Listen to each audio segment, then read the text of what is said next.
So you're thinking about living in Bloomington, Minnesota? Well, in this video, we're going to talk about my top 5 pros and cons of living in that community. And if you stick around till the end, I'm going to share some of the niceties and cool logistical things about Bloomington, Minnesota, and maybe some of the not so nice things about Bloomington, Minnesota. But we're going to get after it right now.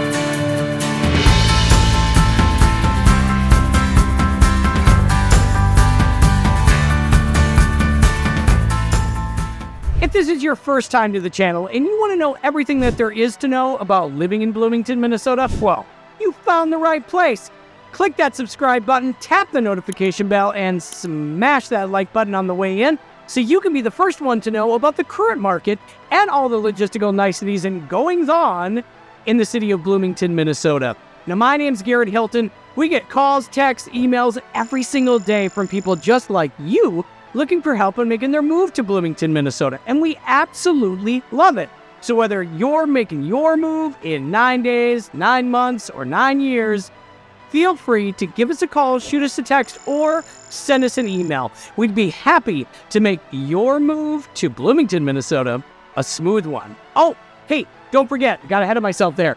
All of our contact information, before you forget, go down into the description below. All right, ladies and germs, we've got a lot of subject matter to cover today, and I want to roll right into it because Bloomington, Minnesota is definitely not what you might think, and definitely what you're thinking it really is. So here's what I got.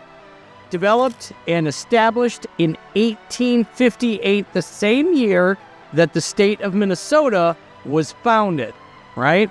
So, and Bloomington, by being established at the same time, and the reason that was is because there was a bunch of settlers that came in and they established Bloomington immediately. And the reason that they called it Bloomington was because they came from Bloomington, Illinois. It's really that simple. Some of the other cool things, little cool history things about Bloomington. Hey, where did the first color TV that was manufactured come from? Bloomington, Minnesota, baby. The RCA plant. Pretty cool. Originally, Bloomington was, I would have to say, was primarily like an agricultural community. And dude, it stayed that way for over 100 years until they started actually like really building out the community because of, Minneapolis and St. Paul. They were major hubs. They were starting to build apartment. They were building, They had been building apartment complexes to diversify the density of the housing. Housing density is important to look at, especially why and how cities start to kind of go and expand, right? And Bloomington's no exception. And it wasn't until after the 70s that Bloomington really started becoming an urban suburban community because they were starting to kind of burst at the seams, and a lot of World War II ramblers, a lot of 1.5 stories, not as many 2 stories, and it started kind of spreading off into like West Bloomington and going into way East Bloomington that kind of built in from St. Paul, where like the Grand Avenue area. Bloomington as a community is located at the junction of 494 and 35W. It also intersects Cedar Avenue, Highway 77, and 169. And I'm probably got my things switched up here, but whatever. It's a really super diverse community. That's one of the major things that I really enjoy about it. And I gotta say that my first pro of Bloomington, Minnesota is transportation and the airport, right? As far as busing goes and as far as the airport goes, it is a city that has everything at its fingertips. It's so available, and even better, you can literally fly to practically anywhere, anywhere on the map. Well, that'll allow you with an airport, right? It's literally a 5-minute drive to the major international airport or MSP's international airport, whether it be getting back to airplanes, we've got Terminal 1, we got Terminal 2. Terminal 2 is a little more for the low fare type of airlines, and Terminal number 1 is kind of the big dog. It carries like Delta and flights like that. Delta, American Airlines. I'm not sure. I think that there's a few, I think it's more common to have like the luxury type of airliners. It's the smaller side of the airport. And so I think that it has a little bit less traffic maybe as far as flights go. And that's where a lot of your private flights are going to go out of, as well as it's not as hustle and bustle as Terminal 1. They're like right by each other. They're right on top of one another. However, there's two completely separate entrances to get into them. And I think up until probably about 5 years ago, the airport was kind of clunky. I've always seen like the Newark airport over in New York as like there was lots of delays. There's always flights getting grounded, ... And Minneapolis has really, really turned up the volume and made a real push in getting that airport efficient as it relates to like parking, as it relates to, we're a hardy people, man. We're a hardy airport. And it doesn't occur to me that there is nearly half the amount of canceled flights out of Minnesota that there are like in New York and over on the West Coast, over in like LA airport. Oh my gosh, it just occurs to me when I fly over in those areas that flights are always down. And Minnesota just kind of seems like a steady eddy that's always like right there for you. The second part of the pro number 1 is the highway access. Highway access to Bloomington, Minnesota is, again, like I mentioned, West Side Bloomington is a little bit newer, late 70s, early 90s types of homes, and many more executive neighborhoods, because once they built up with a lot of smaller ramblers and 1.5 stories, they started expanding out to making more executive neighborhoods because downtown was filled up with skyscrapers at that point, and consumers were looking for nicer housing, higher end housing that was still yet really, really close to the cities, and it was cheaper than Edina. Edina being, and Richfield for that matter, are like directly north of Bloomington, Minnesota. Public transit and alternatives, subcategory C of Bloomington, is the busing system is absolutely tremendous in the state of Minnesota. And those of you that got complaints about it, hey, maybe that's, you've had that experience. From my experience from the Grand, like looking all over everything, is that our light rail and our busing system is pretty great. It runs on time. It's very consistent. I think that the city of Bloomington, or the Metro, has done a very, very good job of making sure that we had well-trained drivers and consistent drivers that weren't constantly calling in sick and things like that, and done a really good job of hiring and training.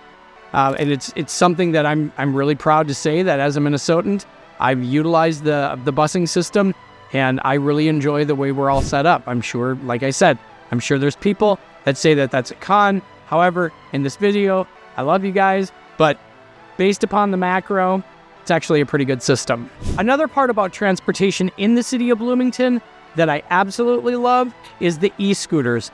We did a big push for government grants as it relates to government grants and tax dollars to have e-scooters on every single corner in the Twin Cities, Minnesota, if we possibly could. And I'm sure if we had enough time and money to be able to do it, and there was enough people that were willing to make sure that these e-scooters got charged and things of that nature, I'm sure that you could swipe your card, ride around an e-scooter all day long for next to nothing. I think it's like less than $3 or $4 or something like that. It's pretty cheap.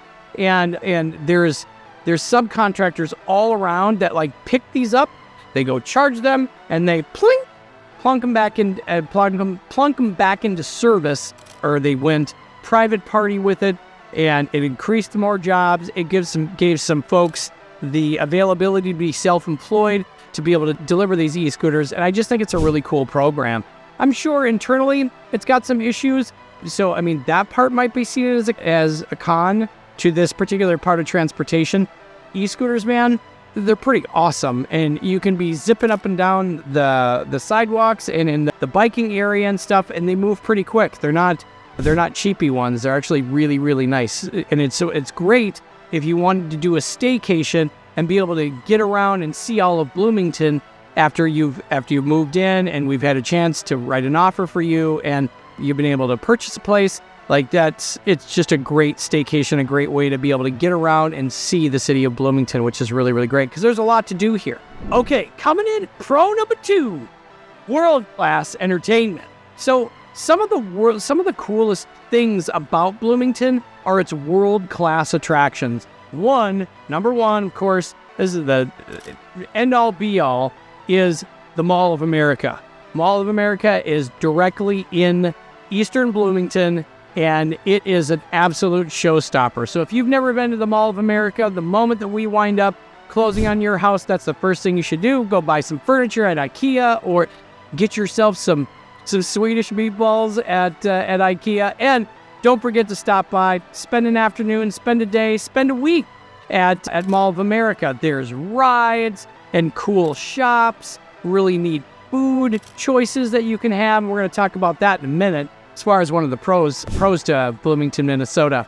For you nature lovers out there, one of the cool attractions in Bloomington, Minnesota is the Minnesota Valley National Wildlife Refuge.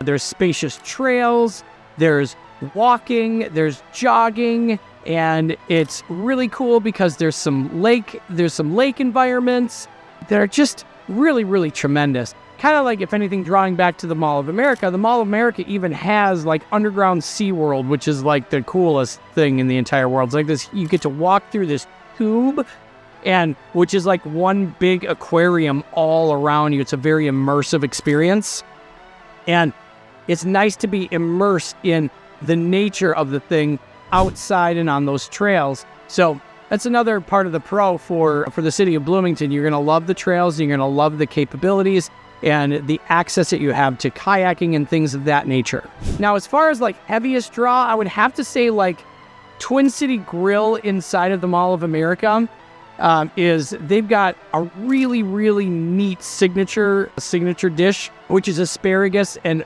goat cheese flatbread. Second to none, absolutely delicious. You're going to love it. So make sure you check out those couple of things around the city of Bloomington while you're here and once you've purchased a home here. Oh, number 3, Hazelwood Food and Drink. Let's talk about restaurants, you guys. Some of the top like 3 restaurants, we'll call it. We'll do this quick, just 3 of them, because there's so many that are great in the city of Bloomington, Minnesota. But number 1 on my list personally would be Hazelwood Food and Drink. Okay? Fantastic, modern comfort food, and really, really good wood-grilled meats, locally sourced produce, craft cocktails, and really, really nice, warm, contemporary setting. Ciao Bella. Awesome upscale Italian, really delicious fare, awesome place to go for date night, or every night if you got the funds for it. Why not? But really, really great environment and very great for families, large gatherings, and excellent, excellent wait staff. Lucky's 13 Pub is the third one I wanted to talk about because great bar food, really good drink specials, super awesome patio, and they cater to the customer. Really great wait staff. Awesome, awesome service that I've been served there. Had great service every time. Okay, to continue the restaurants, maybe let's go a couple of more. I think that you'd really like this. Snuffy's Malt Shop. Oh my Lanta. Traditional, it's going to make you feel like you're in a 1950s movie. Really, really good real malts made with malt powder. So yummy. Love it. Again, another great night, great date night, or just a great opportunity to go with you and your kids to have a malt, have a burger, and some delicious, amazing fries. Home fries, homemade there. Love that. Super crisp, super yummy, super delish. Cantina Laredo is another one. It's actually a Mexican place. Authentic Mexican that is just absolutely delicious, second to none. Fantastic. I couldn't say enough great things about it. Absolutely delicious. I've brought my family there. I've brought clients there. Fantastic in the city of Bloomington. Love it. Absolutely fantastic. All right, coming in at Pro number 4. Well, so one of the great things that many people mention about the city of Bloomington is like the family-friendly, like warm community feel there. And it just feels like your family, like when you're there, which is great. Many of the cities are like this in the state of Minnesota. However, Bloomington is no exception. They are top-notch, fantastic, a lot of community action programs, a lot of diversity, very inclusive with bringing everybody in together, and it shows. I mean, it shows with the test scores. It also shows with the crime rate being so low. At least it occurs to me that it's like that, or from my perception, it's low. But your perception might be that it's high. I'm just saying that from the way I see it, it's actually pretty darn low, and I think that has to do with the culture of the community and the vibe just in Bloomington, Minnesota. And I think as far as the community goes with Bloomington, is places like Normandale Lake Park and Highland Lake Park. There is just miles and miles of walking and biking trails. Another one that I definitely don't want to miss is 9 Mile Creek Trail. Perfect for biking, running, dog walking. So for you pet parents out there, we got you covered. Coming in at pro number 5. Number 5. No? Okay, moving on. There's certain seasonal events that happen a lot in the Twin Cities because, as you well know, we've got winter, which feels like sometimes 6 months long, but we've got spring, summer, and fall. We got 4 seasons, right?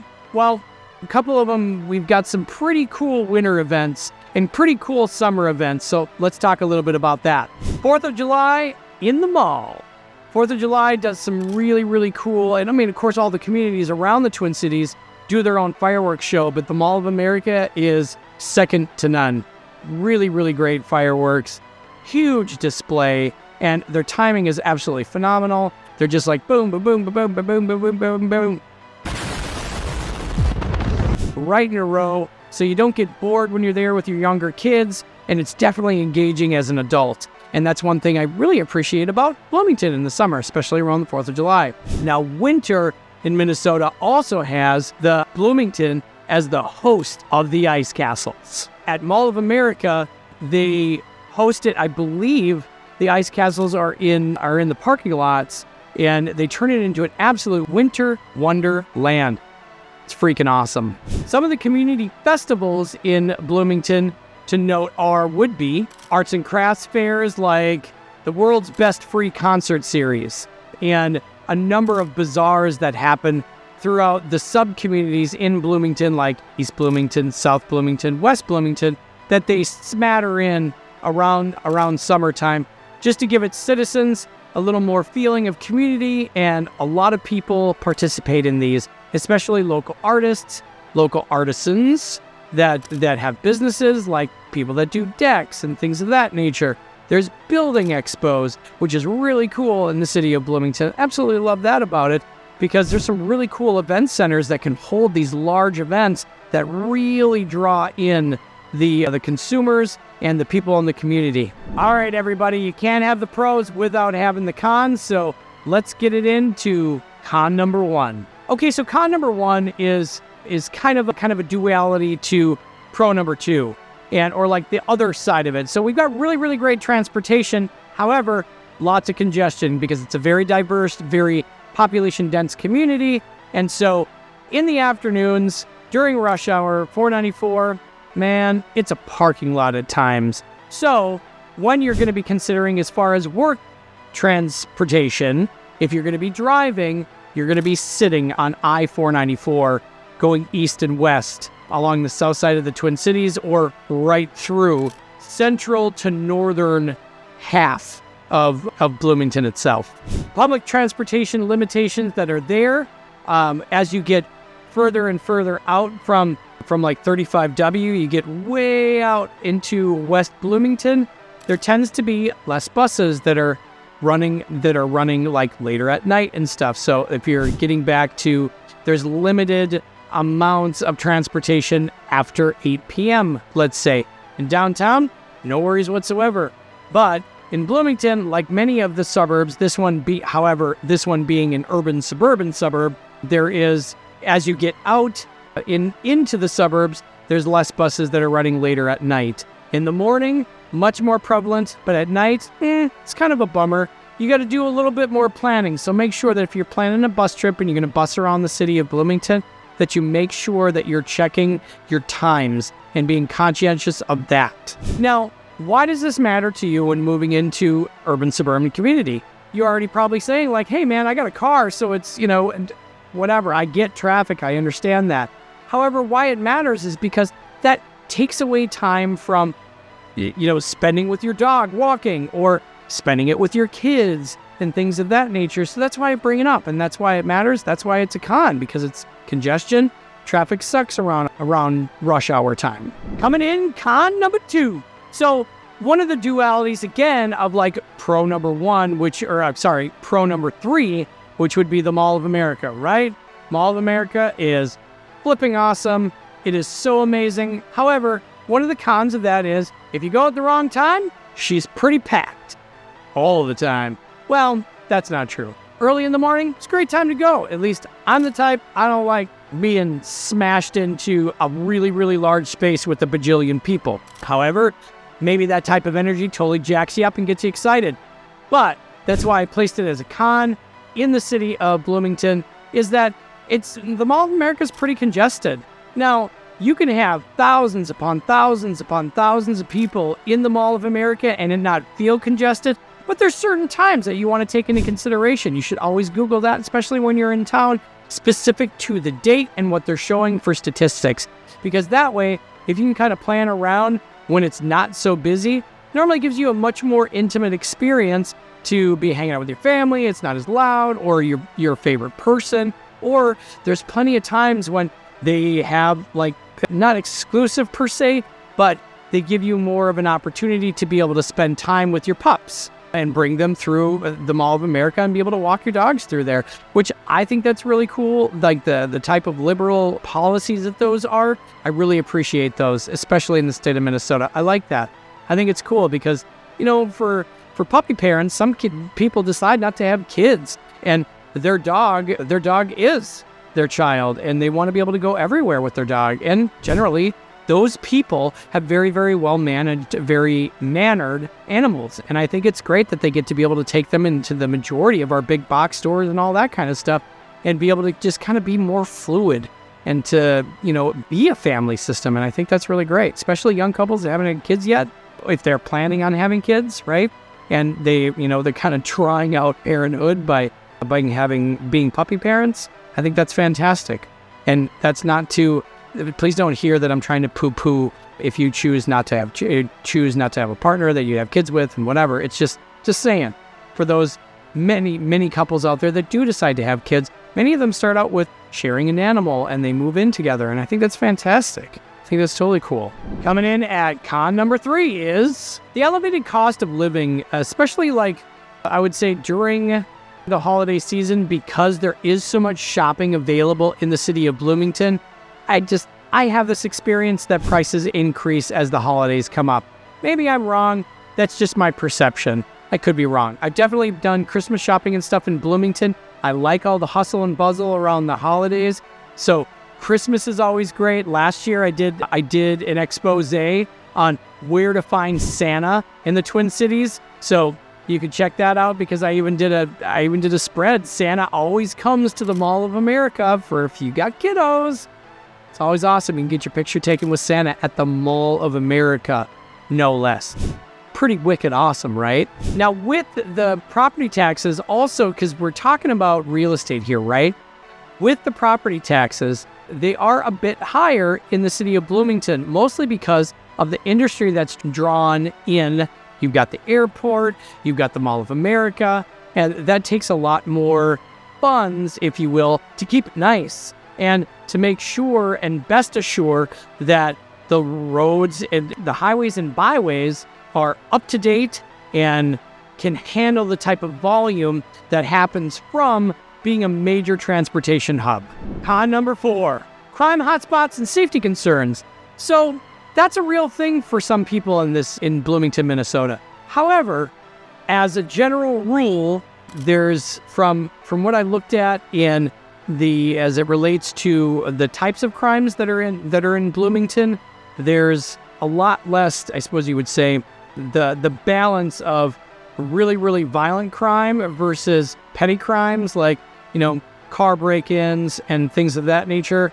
I think that as usual, the few ruin it for the many, right? However, then comparatively to neighboring communities, it's a pretty fantastic community to be into. It's kind of a pro and a con at the same time, because that's really just kind of a perception thing, in my opinion, based upon the fact of comparison to other communities that are right around Bloomington. Dude, it's scoring some pretty high marks in my book. However, you can give me a call and we can walk through that stuff, and I can show you some, or steer you towards some best websites for you to be able to view some of the statistics as far as crime goes, and make your own determination about the community for yourself and your family. And some of the examples of the property crime stuff, there's many residents or many residential places that are right on top of the shopping centers, they're right behind it or right around it or things of that nature, because first and foremost, it was a residential community that originally started out as agriculture. And so when they grew out of Edina and out of Richfield, that's where they started, or that's where building or development absolutely exploded. And they wanted to make sure there was plenty of shopping for these folks because of the draw of the international airport. It tends to, even the smaller shops, the boutiques and stuff, tend to do really, really well in the city of Bloomington. However, residents that are near major shopping corridors like Ergo, East Old Shakopee Road, and Penn Avenue, they report, like I said, they report break-ins and stuff. Not major violent crime. However, it's the annoying kind of crimes where it's man, I left my door open, I forgot that, and somebody took my purse, or somebody broke my window. That's the kind of stuff that winds up going on. Now, why this is a con is, I guess, it requires vigilance, right? And making sure that you lock your doors at night, and making sure your garage door doesn't necessarily stay open all the time, right? These are common sense type of things that I strongly encourage you in any community that you would move into in the state of Minnesota, in the Twin Cities in Minnesota, is keep your garage door shut. You don't need to have that thing wide open all the time. That's kind of why, when we were little kids, our parents would say, don't stare and don't gape your jaw. Close your mouth. Chew with your mouth full. Or if you're going to have a full mouth, chew it closed. You don't need to be smacking your jaws and stuff. Same thing with your garage door. Let's keep it closed, America. Coming in, con number 5. Bloomington, Minnesota, harsh winters. Like everywhere in the city of Bloomington, harsh winters are definitely no joke, and they can really limit traffic. And being an area that's got the international airport and things like that, it affects traffic on a regular basis. Icy roads, tons of snow. We just got dumped on last night. However, what might be a little bit of a pro to that is because it's a tight-knit community, because it is just down from downtown, they've got a very long established, well done, with plows and all the things of that nature, to be able to get the roads clear as quickly as possible. And the road emergency stuff, they're very, very well communicated with that. It's in my experience that any road emergencies and stuff, as you kind of get out in the outer suburban communities, it's not as organized as it is in Richfield, Edina, Bloomington. I think they do a really, really great job. So one of the ways that we can mitigate the cons in this environment in Bloomington, Minnesota, is if you got concerns around being near retail centers and shopping centers and an industry, what we can really focus on by listening to you, and if those things are important to you, we can focus on neighborhoods that are a little bit removed from the retail shopping centers and things of that nature, which will completely change your experience and perception of Bloomington, Minnesota, because it is such a family and community-driven culture that is very warm and welcoming, or at least that's the side that I see on a regular basis. However, we want to be able to mitigate that a little bit. That's one of the things that you can do. What we can do when we are looking for homes is just make sure there isn't, a shopping mall right down the street from it. Let's get a little deeper into the neighborhoods, so you're not necessarily having to deal with so much hustle and bustle. It gives you an opportunity for your kids to be able to be out on the street, riding their bikes, and not have to worry about them coming home right away after they go for a quick bike ride. So, like I said, as far as a wrap-up goes in mitigating some of these cons that are here in the city of Bloomington is, buffer for the commute times when international travel is really heavy. When's that? That's normally right around the holidays. You're going to want to be increasing, like leaving earlier to make sure that you get to work on time. And those are some of the things that you can do to easily mitigate some of the cons of the community of Bloomington, Minnesota, right? Enhancing safety. The third and the last thing that I want to point to as far as mitigating cons, make sure that you buy locks and put locks on things. It keeps out the honest criminals. Just saying. Because if you lock your car doors at night, people that are just looking for an easy option, if they do happen to come by, it's right on the street or you're in your driveway and they're walking and you happen to be one of those homes that's on an alley, like take that into consideration. Those are areas that are kind of quieter at night, and for those that are the lazy criminals, they're going around trying to see if there's any cars that are unlocked. Just don't give them that ease of opportunity. Make it difficult. Make them work for it. Make them throw that brick through the window. I'm kidding. I'm totally kidding. So one of the major things, again, as the final wrap up for this, is we want to maximize the pros of Bloomington, Minnesota, especially because you're going to be moving in the community. And one of the ways to do that is get active in community events. Make sure that you're getting out there, going for walks on the trails and stuff. Going to actually not necessarily spend money, but go shopping. Shopping doesn't necessarily mean that you have to buy something. You're just going out to be in the community, maybe meet people for the first time, and then maybe you're going to see them at a coffee shop just down the road because that's where they on a regular basis. You guys, this has been so much fun talking about my top 5 pros and cons of the city of Bloomington. Thank you so much for watching. Hey everybody, one last time here. Thank you so very much from the bottom of my heart for watching all the way through to the end. It really helps out the channel. And if you could make sure to click that subscribe button, tap the notification bell, and smash the like button on your way out, we'd certainly appreciate it. And make sure you stay classy.